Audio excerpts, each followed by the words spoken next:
confins de l'océan Indien, l'île de la Réunion. Son volcan encore actif, ses montagnes mystérieuses, son océan d'une grande richesse attirent chaque année de nombreux adeptes de sport nature. Simples randonneurs ou amateurs d'extrême, ils viennent ici découvrir l'île à leur façon. Pour les accompagner dans leur aventure, des guides ont décidé de vivre intensément leur passion au plus proche de la nature. Regarde devant toi, regarde devant toi. Allez, go. Ils ont choisi un jour de réaliser leur rêve, ici, dans ce petit coin de paradis. Pour certains, leur discipline s'est transformée en véritable art de vivre. Un bout de caillou d'1,50 m, 2,50 m, moi ça a réussi à me faire rêver des fois. Ils connaissent chaque petit recoin de l'île et les font partager. Là, c'est l'heure idéale pour marcher. Ils ont appris à voler pour changer de point de vue. Moi, quand je suis dans l'air autour de moi, il est en volume, c'est pas quelque chose d'invisible. Pour eux, au quotidien, c'est la grande évasion.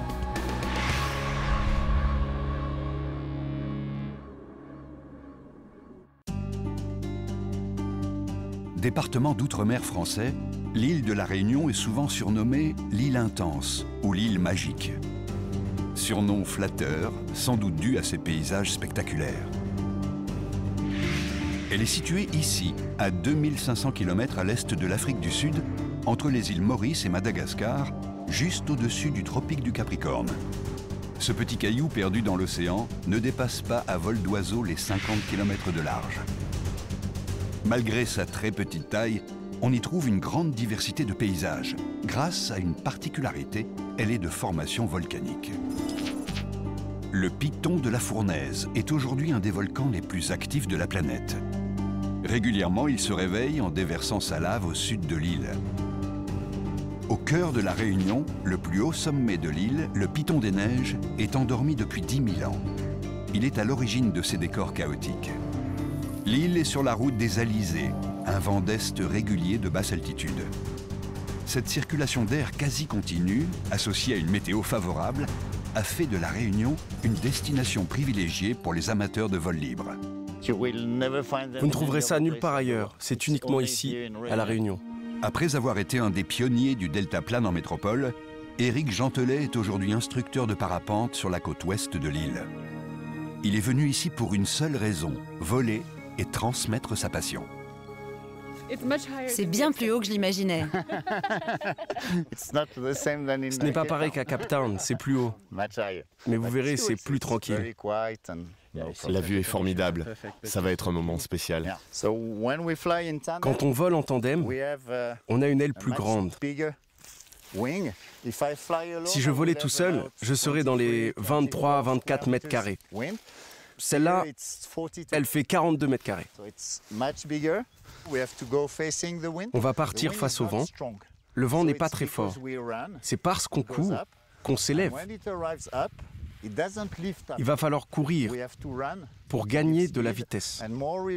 Et plus on courra, plus on sera porté.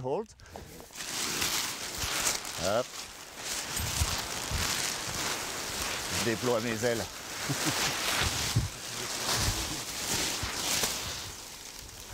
Voilà. Looks like good. Like that. Voilà, You are hanged vous êtes bien attaché. everywhere. You can move. Vous allez pouvoir bouger dans les airs comme vous voulez. J'ai hâte. Ok, perfect. Parfait. Like that. You look Vous like ressemblez à une championne comme ça. C'est toujours agréable de faire découvrir, de se dire que c'est quelqu'un qui n'a jamais volé, qui va découvrir ce que c'est que le vol, et puis de se dire, tiens, quelles vont être les sensations, de voir si la personne est tendue, le faire tout tranquillement. Ne regardez pas vos pieds. Si vous regardez trop en bas, on ne va pas y arriver. Vous regardez droit devant, vers la mer, et on va tout droit. Prêt? J'attends un peu plus devant. Regardez l'air bouger. Le vent arrive. Prêt? 1, 2, 3. Allez, allez. Regardez droit devant. On court, on court. Parfait.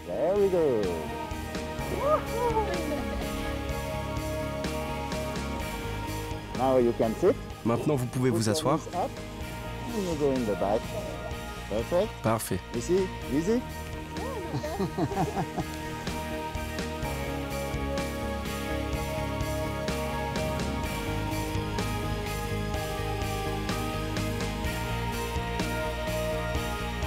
Le voler, ça c'est, je crois que c'est dans les, je sais pas, dans les gènes ou je sais pas quoi. Et puis tout gamin, bon, on avait des jeux où on grimpait dans les arbres, qui sont un peu souples, on montait tout en haut, on se jetait en arrière, on disait qu'on faisait du parachute, on redescendait les arbres comme ça. Et puis à 11 ans, j'ai sauté du toit de la maison avec un parasol pour essayer de voir ce que ça donnait, parce que le copain avait sauté la veille avec le parapluie, et le parapluie s'était refermé, il s'était cassé une jambe. Et moi j'ai essayé le lendemain avec le parasol, là ça a marché, il a tenu le coup. Mais voilà, j'ai toujours eu envie de voler et j'ai toujours admiré les oiseaux. Depuis Icare, les oiseaux ont toujours inspiré les hommes rêvant d'envol. Aujourd'hui, Saint-Leu est devenu la piste de décollage principale de l'île, où se croisent amateurs avertis et professionnels.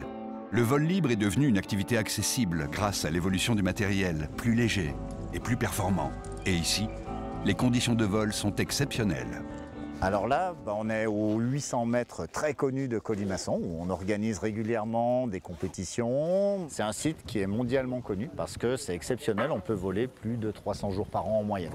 Ce qui fait que maintenant, depuis 18 ans que je suis là, j'en suis à plus de 15 000 heures passées en vol depuis que je vole. Pour les plus aguerris, l'objectif est de se maintenir en l'air le plus longtemps possible en profitant des masses d'air ascendantes, les thermiques. Le record du monde de la plus longue distance parcourue en parapente a été réalisé en Afrique du Sud. Un pilote s'est posé à 510 km de son point de départ après 8 heures de vol. Il a su trouver en altitude les courants porteurs. J'ai toujours regardé les oiseaux, essayé de comprendre comment ils volaient. J'ai toujours aimé me placer en haut d'une montagne, imaginer que je partais. Pas en chute libre. La chute libre ne m'attire pas, c'est vraiment le vol. C'est de passer du temps en l'air, d'utiliser les courants, de comprendre comment est l'air. Il est invisible et justement, ça c'est ce qui me plaît, c'est de moi arriver à l'imaginer, à me mettre dans la tête un petit peu ce que j'ai autour de moi, de le dessiner en 3D et de me placer dans ces courants et de comprendre comment ils sont. Donc pour que mes élèves comprennent, moi ce que je leur dis toujours, pour imaginer l'air, vous imaginez de l'eau. Et déjà de l'eau qui vient taper contre un rocher, elle va passer par-dessus, elle va le contourner, ça va faire des turbulences. L'air il fait pareil, sauf qu'il est plus fluide et il en fait encore plus. Donc déjà en imaginant ce que ferait de l'eau sur un paysage qui arriverait, déjà on arrive à imaginer un peu ce qui se passe. On acquiert des sensations et pour moi l'air autour de moi il est en volume, c'est pas quelque chose d'invisible. Pour les plus téméraires, en quête de sensations fortes, le vol sportif le plus prisé à La Réunion se situe près du pic du Maïdo, juste au-dessus du cirque de Mafate. Un vol montagne engagé, un véritable test pour les élèves d'Éric. Donc, décollage ici, très cassé, très raide. Donc, quand on gonfle la voile là derrière, on est un petit peu dans les rouleaux. Donc, il y a deux phases, gonflage de voile, on la monte. Vous retournez calmement, tranquillement, elle arrive dessus, on la bloque bien, on fait une bonne temporisation. Et si je vous dis go, c'est que tout est OK, donc là on se pose plus de questions, c'est j'y vais. Bon, allez, préparez-vous.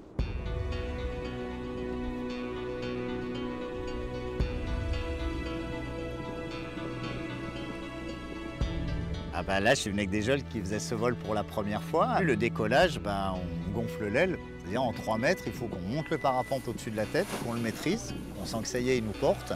Et après, on a un grand pas là où il y a 1500 mètres de vide. Et on part, il faut être sûr que l'aile, elle vole, quoi. Parce que si elle ne vole pas, on tombe dans la falaise en dessous. Donc ça met de la pression. Lâche du frein, tu la tiens bien. Remonte les mains, tiens là. Remonte les mains, elle va voler.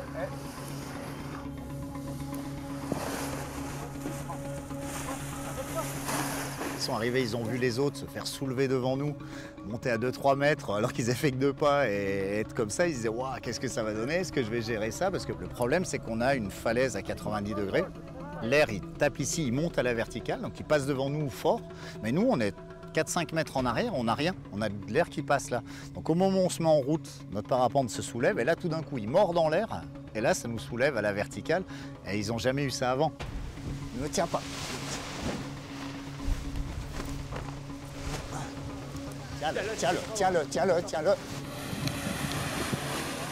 3, on les gonfle. On résiste, tu freines, tu freines. Regarde devant, tu veux y aller. Mais qu'est-ce que tu me fais? Freiner, c'est pas stop, hein. Il y a du danger. Le tout, c'est de se dire, il y a des risques, est-ce que je suis d'accord de les prendre ou de ne pas les prendre? Voilà, on vient pour se faire plaisir, et si à un moment on ne se fait pas plaisir, que la peur est trop forte, bah surtout ça doit être l'alerte qui dit ne vole pas. Dans une aventure, le premier pas est souvent le plus important et souvent le plus difficile.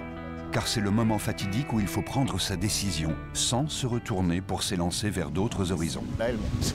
Tu résistes, tu la freines, tu me la pilotes. Regarde devant toi, regarde devant toi. Allez, go. Voilà, prends le temps de t'installer, bien comme il faut, tu t'avances un petit peu. Allez, go.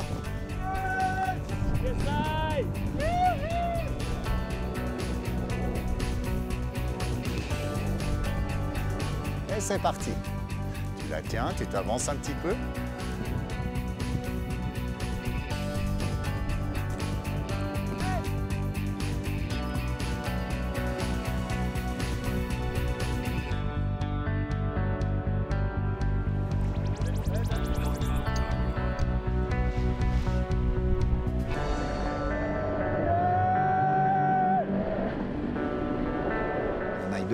Les pilotes du monde entier connaissent ce site, ont déjà entendu parler de ça.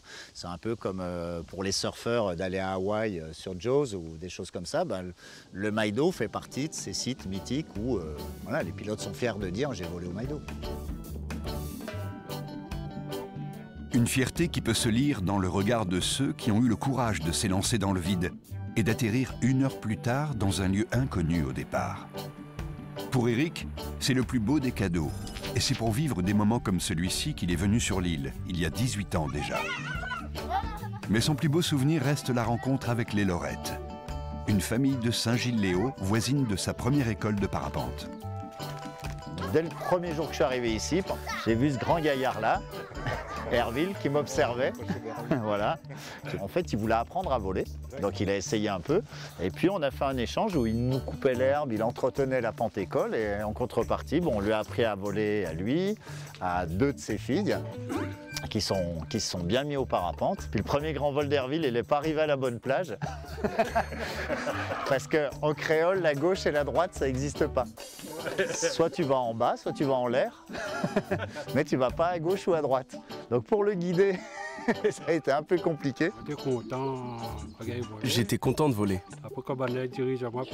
Et avant d'arriver à la zone d'atterrissage, il me dit « tourne à droite, je tourne à gauche ». Il me dit « tourne à gauche, je tourne à droite ». Après, il m'a dit « débrouille-toi ». Si pour le père de famille, les débuts ont été difficiles, pour Coraline, la fille aînée, l'apprentissage a été couronné de succès. Elle est partie faire les championnats de France scolaires. Elle était championne de France. J'aime bien le parapente, mais j'ai eu la peur de ma vie aussi, hein, quand Coraline allait pour la première fois sur le grand vol à Saint-Leu. Tu te souviens? Il y en a un à la fin. Ouais. Là, tu as tout le jus qui sort. Qu'est-ce que tu nous as préparé là ce soir? On m'a fait un curry, ça m'a fait un curry pork. Je me dis, ça on me l'a transmis, il y a quelqu'un qui me l'a transmis. Il y a des gens qui payent, qui peuvent payer, qui ont les moyens de payer, qui viennent payer, mais c'est bien aussi des gens qui n'ont pas les moyens, qui rêvent de voler aussi, et de pouvoir les faire partir dans ce rêve. Et ça, ça a été génial, quoi. De rencontrer des gens ouverts, pas fermés, qui, bien que ce soit pas leur culture du tout, les sports ont adhéré complètement. Puis Mariette, la mère de famille, a compris que pour ses enfants, c'était une ouverture énorme de rencontrer des gens, rencontrer du monde. Et ça, c'était génial. Regarde-moi, allez, cours. Allez, va de l'avant, regarde-moi. Allez, viens. Voilà, lève la tête. C'est un bon sport, mais il faut avoir de la patience.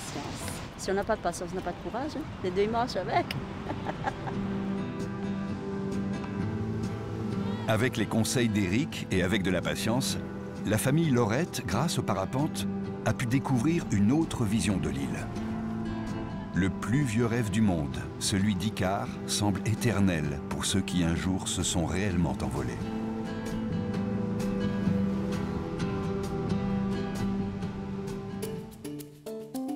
Du sable blanc, des plages à perte de vue, une eau turquoise. C'est l'image qui vient à l'esprit quand on pense à une île de l'océan Indien.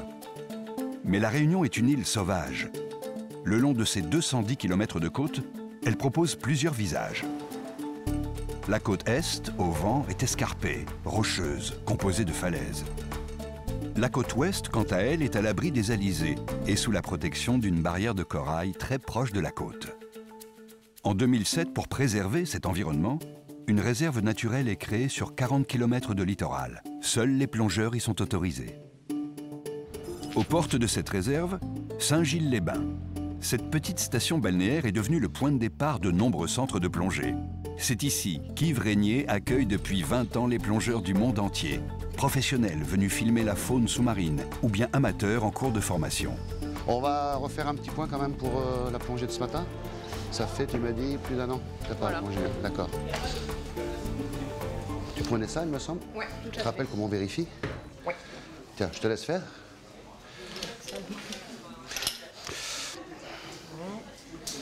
Ferme la purge peut-être, en dessous. Voilà. Très bien. Bah, ça va, tu t'y retrouves bien. Comme le vélo. C'est comme le vélo. Ça y est. Allez, eh ben, je te laisse faire ou tu veux? C'est bon? Bah écoute, hein, je vais te laisser faire. Allons-y. Allons-y, voilà.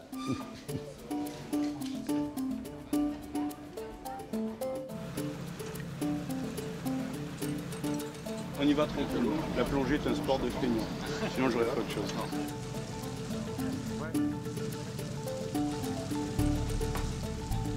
Ça remonte à mon enfance. J'étais un passionné de toutes ces émissions de Cousteau. Il me semble, je ne suis pas sûr, il me semble que c'est encore en noir et blanc. Certainement d'ailleurs. Eh bien, je rêvais. Voilà, je regardais ça, la bouche bée. Je m'étais toujours dit, quand je serai grand, eh bien, je ferai comme Cousteau. J'irai au fond des océans, j'irai visiter les poissons. C'est là où j'ai eu le déclic.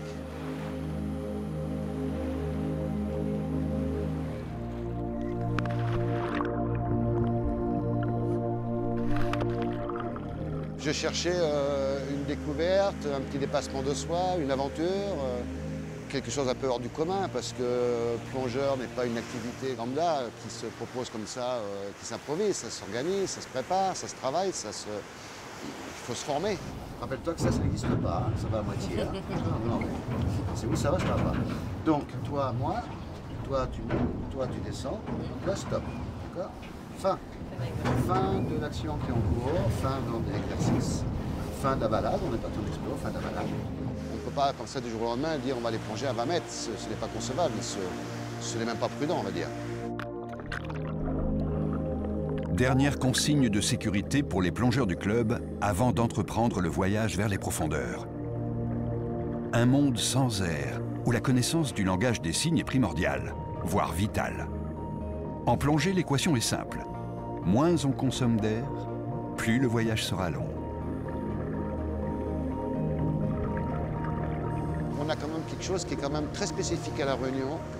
On est sur un massif qui est jeune, qui sont des anciennes coulées de lave, et ça caractérise complètement notre environnement sous-marin, qui est formé de cavités, de canyons, de grottes, de passages étroits, de voûtes. Et c'est là, justement, le point d'intérêt, c'est que c'est très riche dans peu d'eau parce que ce sont les habitacles. Toutes ces cavités sont les habitacles pour nos poissons. Donc, même dans 10 mètres d'eau, on a pratiquement, on va dire, 80% de l'échantillonnage de la faune sous-marine qui est là. C'est ça qui est fantastique. Il n'y a pas besoin d'être un plongeur très confirmé pour découvrir la beauté de ce récif corallien. Il est présent juste derrière la barrière. C'est tout l'intérêt de la plongée à La Réunion. Et il est riche. Il est riche, il est préservé. En juin, au début de l'hiver austral, les baleines à bosse s'invitent au large de Saint-Gilles. Après 11 mois de gestation, elles viennent mettre bas ici, dans des eaux plus clémentes, avant de repartir en octobre vers les eaux froides de l'Antarctique.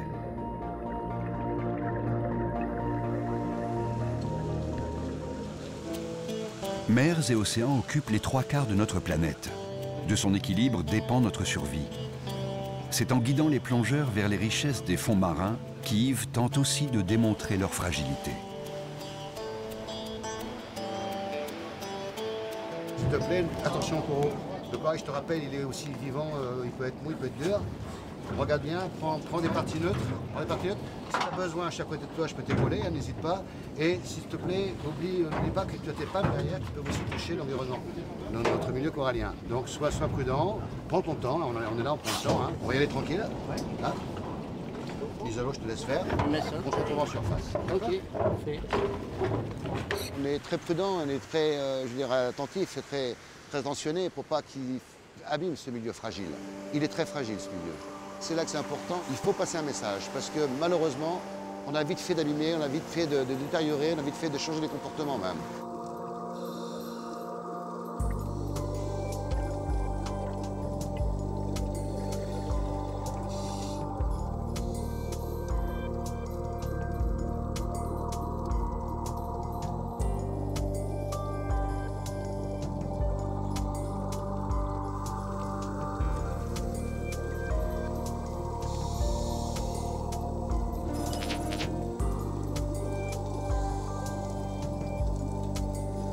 Les tortues marines avaient déserté les côtes réunionnaises.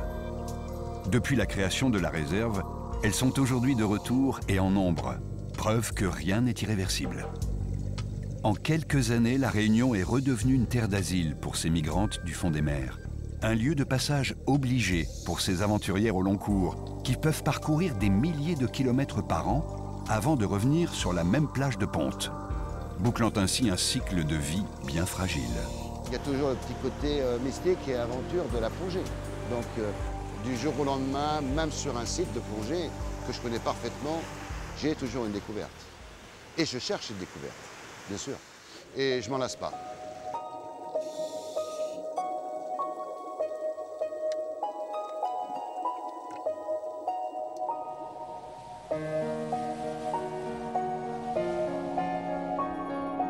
Avec ses 800 km de sentiers balisés, la Réunion est un paradis pour les randonneurs de tous niveaux. Au pied du piton de la Fournaise, c'est un voyage lunaire qui attend les marcheurs avec, à la clé, les mêmes sensations qu'un astronaute pourrait ressentir en découvrant une autre planète. Au cœur de l'île, changement de décor, avec 3 cirques disposés côte à côte au pied du piton des Neiges. Les cirques de Sillaos et Salazie sont reliés par la route aux villes côtières. Le 3e cirque, Mafat, est quant à lui resté coupé du monde. Sauvage et mystérieux, il n'est accessible qu'à pied par les sentiers. Sur ces chemins, il est courant de croiser un petit groupe de randonneurs emmenés par un guide pays. Clovis est accompagnateur en montagne depuis 25 ans et Mafat n'a pas de secret pour lui. Donc là, on a le petit pic là qui se décroche. Là, c'est le pic du Maïdo, le haut sommet de l'ouest. Et de là, à 2200 mètres, on a une vue plongeante sur Mafat. Et là, vraiment, c'est un des plus beaux points de vue qu'on puisse voir sur Mafat, en fait. Aujourd'hui, 800 habitants peuplent Mafat, réunis dans les îlets, ces villages perchés sur les hauteurs. Pour entrer dans le cirque et accéder au village, une des randonnées consiste à emprunter la rivière des Galets avant de faire une boucle et revenir. Un périple à faire en 2 journées. Bon, ma femme vient de Mafat et j'essaye d'être un petit peu objectif, mais quand même, Mafat, c'est un cirque qui n'a pas de route, donc il y a un côté mystique en fait de ce Mafat-là. Et puis c'est pour moi vraiment le summum de cette quête de liberté par les marrons. Les Noirs marrons sont les premiers esclaves fugitifs venus se réfugier dans le cirque pour échapper aux colonisateurs venus de France. Protégés par les remparts, ces fugitifs ont ici ouvert les premières voies d'accès.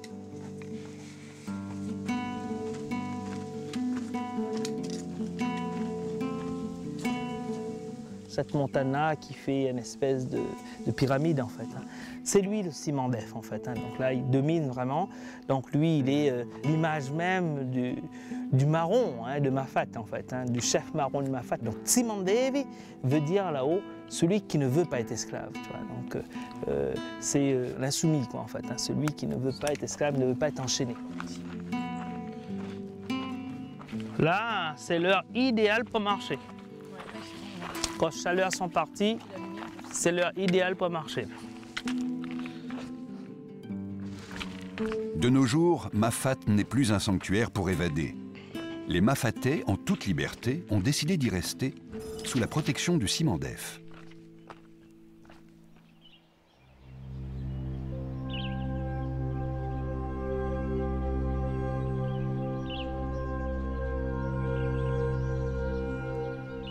suis dans ma fat, je sens que je suis dans un autre espace temporel que quand je suis la côte en bas où on commence à avoir beaucoup moins de temps, ce qu'on faisait avant, casser la blague comme on dit avec son camarade et tout le tas de s'arrêter et discuter. Et je crois que les mafatés l'ont compris en fait. Ouais les petits coqs, tape là-dedans, allez! Il faut laisser tourner la roselle.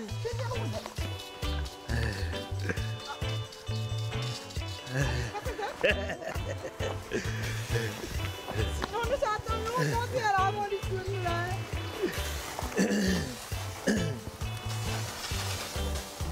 C'est boule d'énergie dès le matin. Ma femme est comme ça, c'est un tourbillon dès le matin. Quoi. Il faut que ça bouge.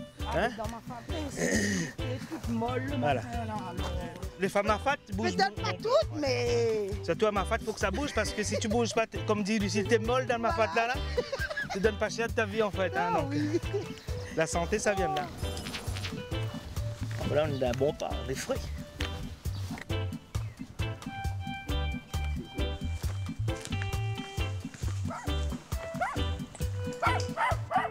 Là, ça, le téléphone à où? On n'a pas gagné. Je me dis, ben, viens voir, ben, ma tante, nous va faire un petit doigt comme ça, on a dit bonjour, ma tante. Ma tante Christiane. On reste pas trop longtemps. Moi, avec 10 une fois par combien? 10 enfants. Bon, Dieu prend une. D'accord, donc il reste 9. Il reste 9 là, une fille et 8 garçons. 68 ans. Ah ben ma tante te porte bien. Hein. 68 ans depuis le mois de juillet. Depuis le mois de juillet. Et on monte encore à pied ou tu s'en encore à pied, ma tante? Tu montes à pied? Non, mes jambes, ils gagnent plus. Ils gagnent plus? Ah, mais là, comment il fait là pour... Donc ma tante a fait tout ça. A fait toute la rivière pour ramener des marchandises. Oui. Elle fait partie de ce genre de femme. Le plus gros paquet m'a apporté 45 kilos. Voilà, si ma fat est comme ça maintenant, c'est grâce à elle. C'est grâce à ces femmes-là. Femmes debout, femmes courage, moi comment je les appelle.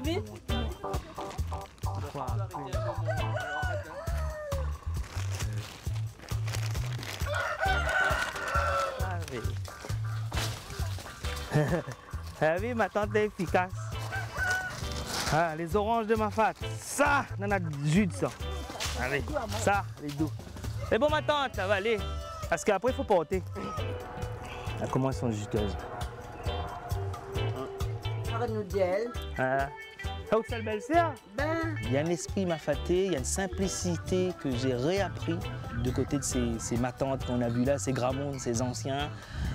Surtout, il y a une humilité en fait par rapport à ce qu'ils ont fait de ma fat. Donc, ce que je dis, ces femmes courage, ces hommes courage, mais ils ont fait ma fat et ils sont façonnés à leur montagne. Quoi. Ça se sent. Au revoir.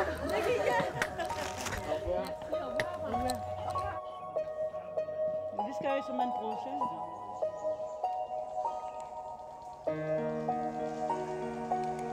Pour un marcheur, le principe même de la randonnée est de prendre son temps pour profiter des paysages.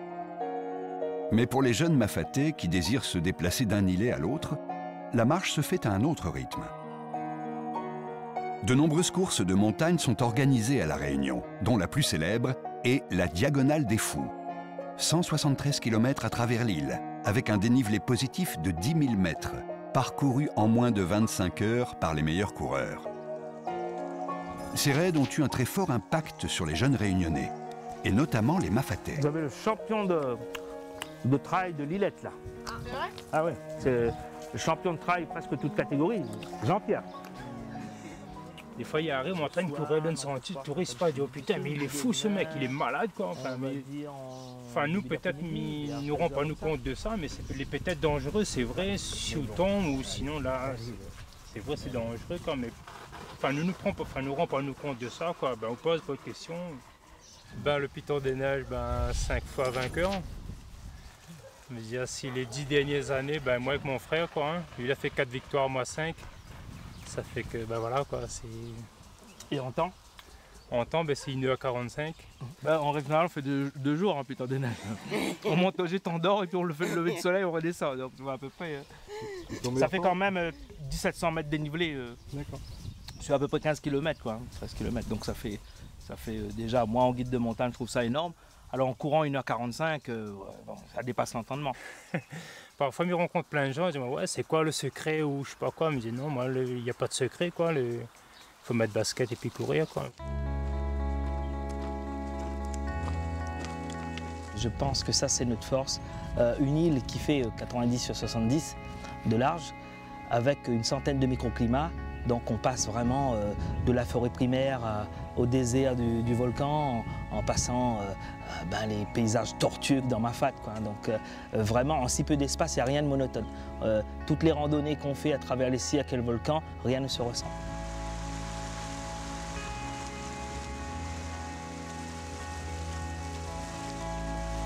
Pour Clovis, le cirque de Mafate sera toujours un pays dans le pays.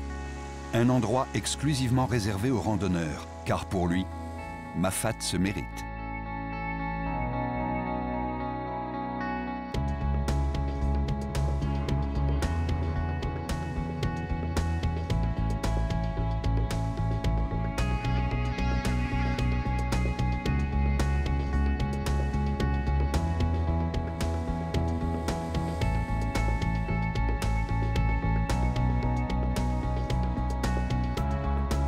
Dans ce décor d'apics et de pitons, la Réunion se regarde à la verticale, les yeux rivés vers les hauts sommets.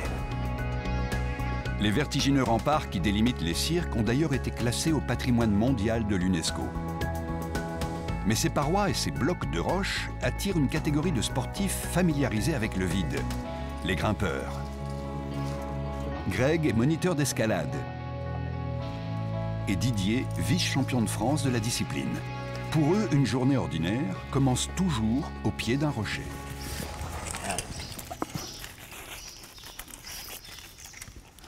Et là, tu vas chercher ce petit coincement-là.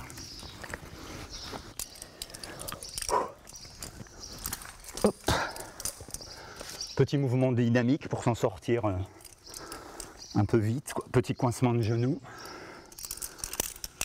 Mousquetonnage rapide, fluide. Poc, poc. Puis là, on souffle un peu. Là. On a un petit repos, c'est rigolo. Le temps de voir une fourmi passer. Hop, hop. Alors, on rentre dans l'entonnoir. Hop. Et là, on a gagné. Ce que ça m'apporte, c'est vraiment le bonheur de réaliser un geste parfait, en état d'équilibre, se sentir vraiment en osmose avec l'élément. Voilà. Quand le geste est parfaitement réalisé, selon moi, il y a très peu d'énergie dépensée. Et par contre, quelque chose de très fort avec le rocher. C'est un rapport confidentiel avec le rocher, finalement.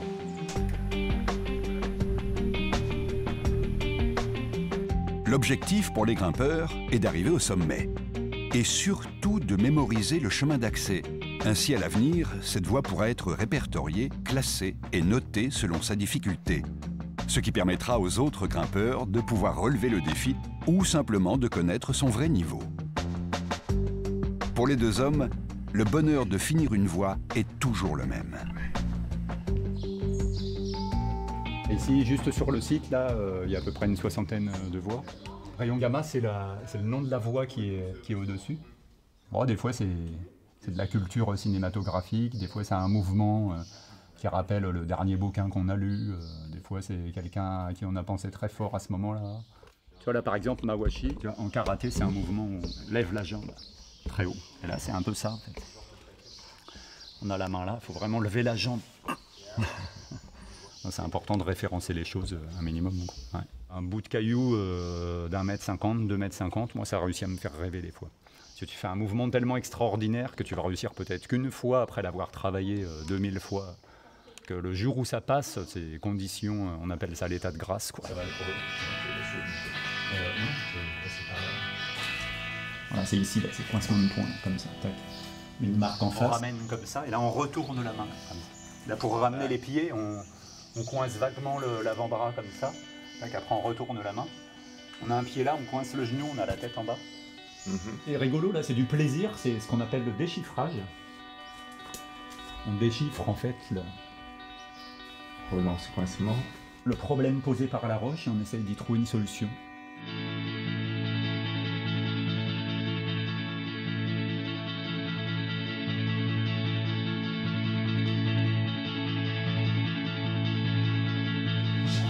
Impeccable. Allez, on relance. Ouais, tu y es là. Passe bien. Cool. Ramène. C'est comme de la musique, des fois, on va pas rater le truc le plus compliqué, mais voilà, on va pas être dans le temps, on va rater une demi-note. On se dit non, c'est pas assez bon pour enregistrer, on la refait, on la refait, on la refait, on la refait. Et tant que c'est pas parfait, que ça déroule pas nickel, ben, voilà, on la refait.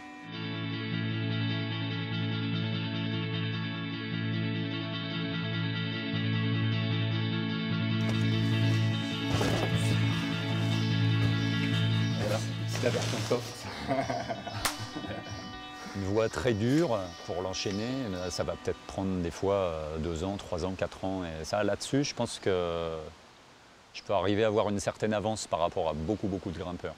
Parce que je suis d'une patience d'ange. Chez Greg, certains murs sont décorés avec des prises qu'il fabrique lui-même. Si certaines sont de forme originale, l'une d'entre elles a une valeur affective particulière, la prise du sourire. Pour faire la voix, j'avais passé 9 mois à l'époque, 81 jours. Donc il y a des matinées ou des après-midi où j'allais me pendre sur la corde voilà, pour travailler juste 1 ou 2 mouvements de la voix. Cette voix, Greg l'a appelée la 9e porte.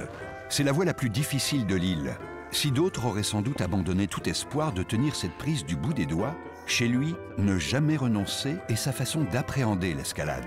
Ça a été fait à la pâte dentaire, donc la précision, tu vois, elle est au micron, on voit les moindres particules là, de réglettes, les moindres préhensions, là, elles sont répertoriées. L'inactivité pour Greg et Didier n'est pas au programme. Une voie en entraîne une autre. La prochaine se trouve dans le cirque de Sillaos. Et pour une fois, ils font preuve d'impatience.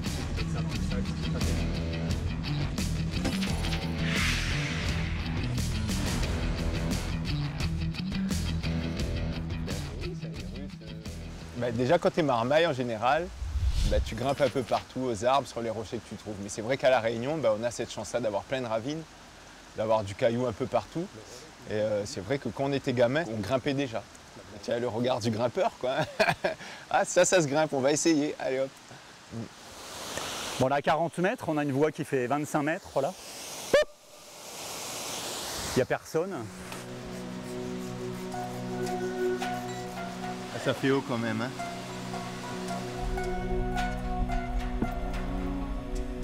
Ah ben là, c'est juste l'endroit, il est magnifique.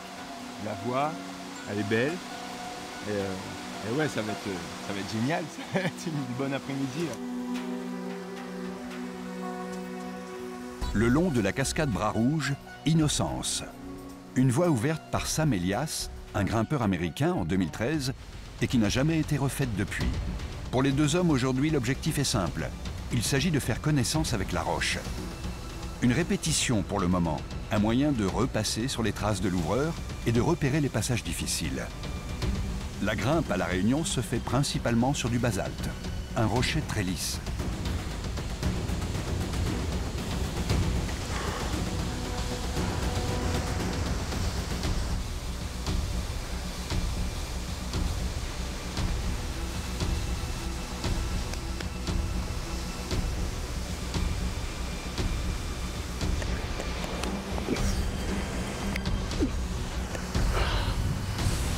Ouais.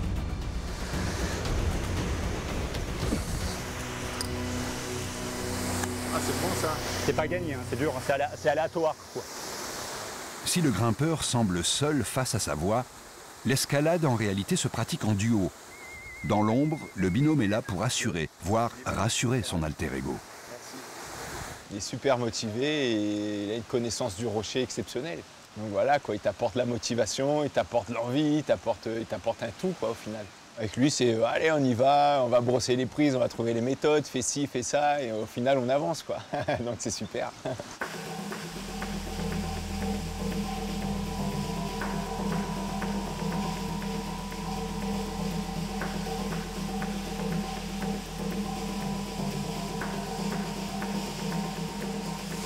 Allez, allez, allez, on pousse.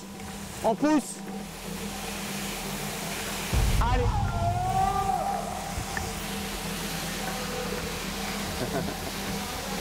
Tenir une prise, c'est bien, mais pouvoir aller à la suivante, c'est mieux. C'est-à-dire que moins tu t'arrêtes sur les prises et plus tu mets le corps en action.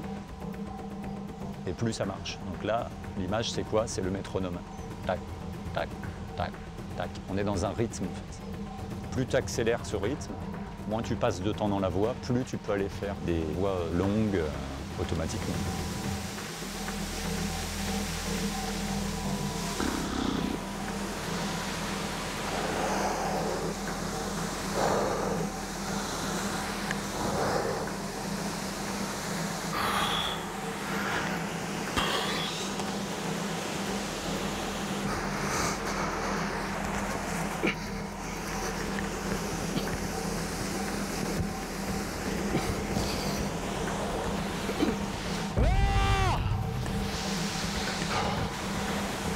Ah, j'y ai cru, hein, mais...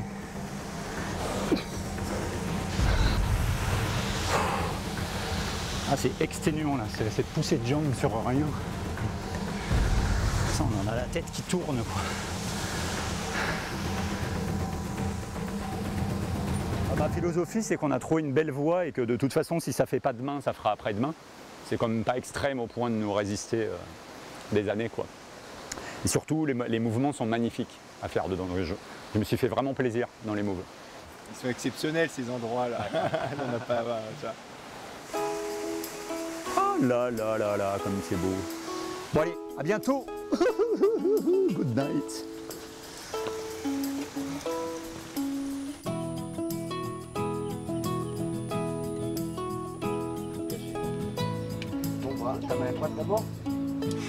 L'escalade est une discipline sportive qui allie dépassement de soi et amour de la nature. Pour beaucoup, elle n'est peut-être qu'une simple activité physique. Pour Greg, l'escalade est devenue un art de vivre, une manière d'aborder les obstacles avec envie et sans jamais renoncer. Exactement ce qu'un père espère transmettre à ses enfants. Même là, ça tient. Tu le poses comme ça, tu le verrouilles. Allez. Ça t'empêche pas de regarder où tu mets les pieds, Olivier?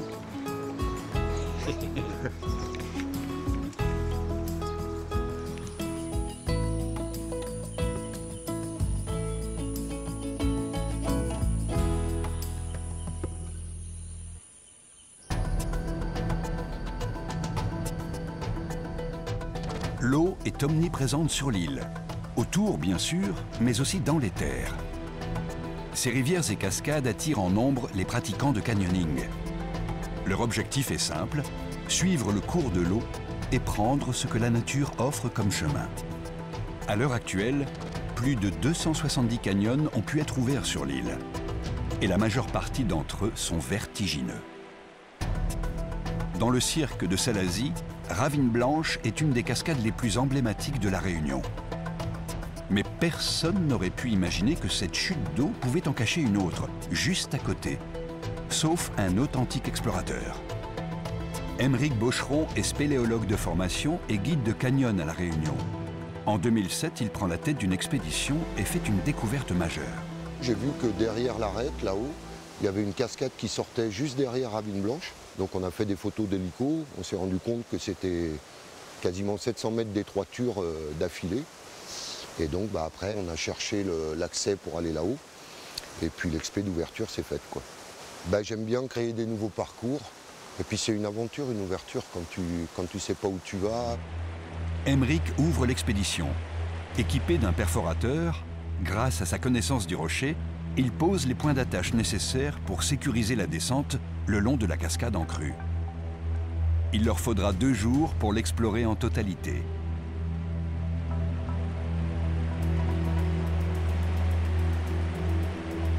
Il y a 350 mètres d'étroiture où on disparaît dans le rempart. C'est ce qui a donné le nom à la ravine, parce que vu du dessus, ça fait un trou dans le rempart. Et donc, comme c'est une ravine qui n'était pas nommée sur carte, le petit côté rigolo, on a appelé ça coloscopie, quoi. Aymeric a trouvé ici son terrain de jeu, grandeur nature. Si la Réunion est considérée aujourd'hui comme un des spots mondiaux du canyoning, c'est en partie grâce à lui, à ses ouvertures ou ses travaux de rééquipement de canyon. Surtout, ce qui m'a séduit, c'est la forêt primaire. Alors là, tu as l'impression d'être dans Jurassic Park. C'est énorme. Au début, tu as l'impression que tu as un dinosaure qui va surgir de n'importe quel buisson, toi. Et alors ça m'a mystifié, quoi.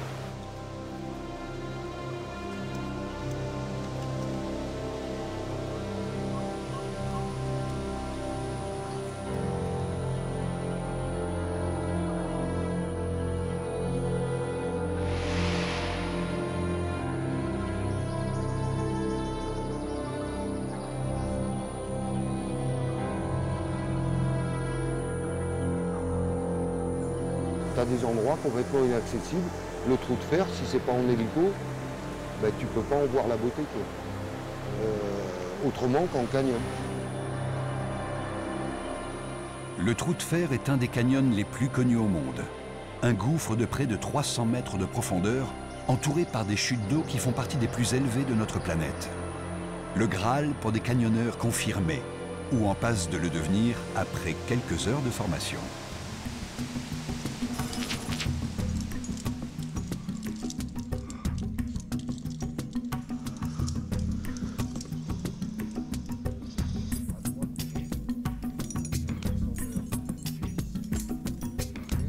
Si je suis droitier, la corde qui va en bas, je la garde à droite. Je rentre dans le gros trou derrière, je coiffe le petit trou, je serre. En fait, le danger dans ces activités, vous ne le voyez pas.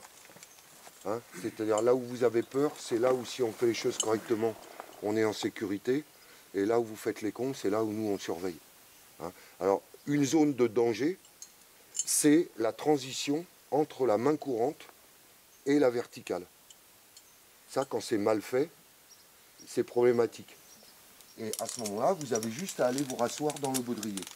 Alors, à partir de cet instant, quand vous êtes comme ça, on va partir du principe que si vous lâchez cette corde, c'est direct en bas.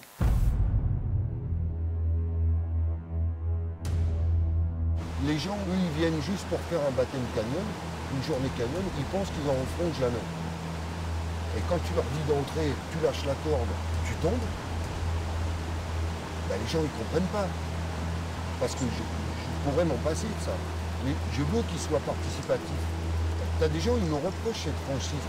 Ils vont me dire, ouais mais non, mais c'est dangereux ton activité, j'y vais pas. Et je dis, mais attends, t'as oublié que si tu lâches le volant de ta bagnole en plein virage, tu vas tout droit.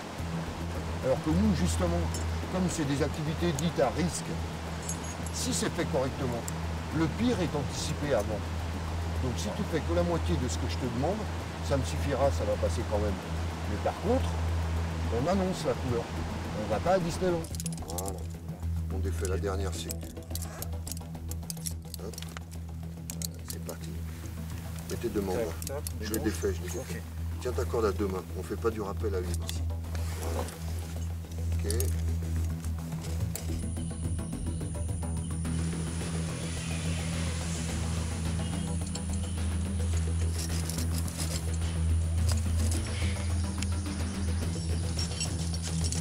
La nature, globalement, me fait peur. Et je sais qu'elle est plus forte que moi. C'est aussi pour ça que j'aime bien la dépasser. De toute façon, si tu prends les mauvaises décisions, c'est elle qui va gagner, quelle que soit ta compétence. Donc tu joues pas avec la nature. Pas de trou de fer aujourd'hui, mais le canyon du Gringalet, situé au sud de l'île. Un canyon moins engagé, mais tout de même vertical, avec plusieurs descentes en rappel. Si les participants peuvent profiter pleinement du parcours, c'est que l'essentiel a déjà été fait en amont. Car pour Emmerich, l'essentiel est dans l'art de poser les lignes de descente. Des fois, le clou il est planté là, et il faudrait qu'il soit 10 cm à côté. 10 cm à côté, c'est bon. Là, c'est pas bon. En fait, je fonctionne dans un tube virtuel. C'est-à-dire que même si c'est sur une paroi ou un canyon ouvert, je vois tout le temps le tube virtuel et je vais toujours essayer de me mettre au milieu avec la corde. Et ça, c'est le secret. C'est-à-dire pour moi, faire du rappel, c'est jouer avec la vitesse. Si ta ligne est bonne, tu dois pouvoir descendre comme une balle. Si la pratique du canyoning a séduit autant d'adeptes, c'est grâce au côté ludique de certains parcours. Une descente combinant les joies de l'eau vive au plaisir de la montagne. Une vraie sortie dans un parc de loisirs offert par la nature avec des toboggans, des sauts et de la nage en petit bassin. Loin du côté explorateur d'Emmerich.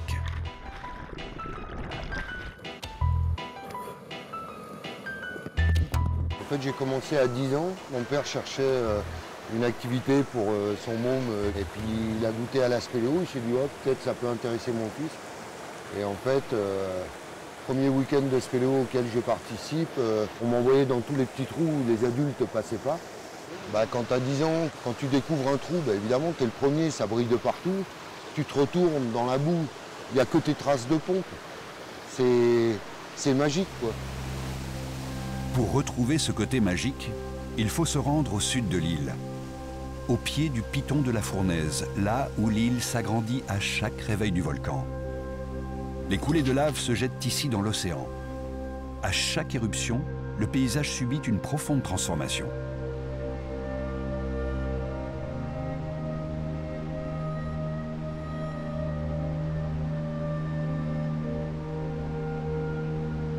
C'est ici, sous terre, qu'Emeric vient se ressourcer.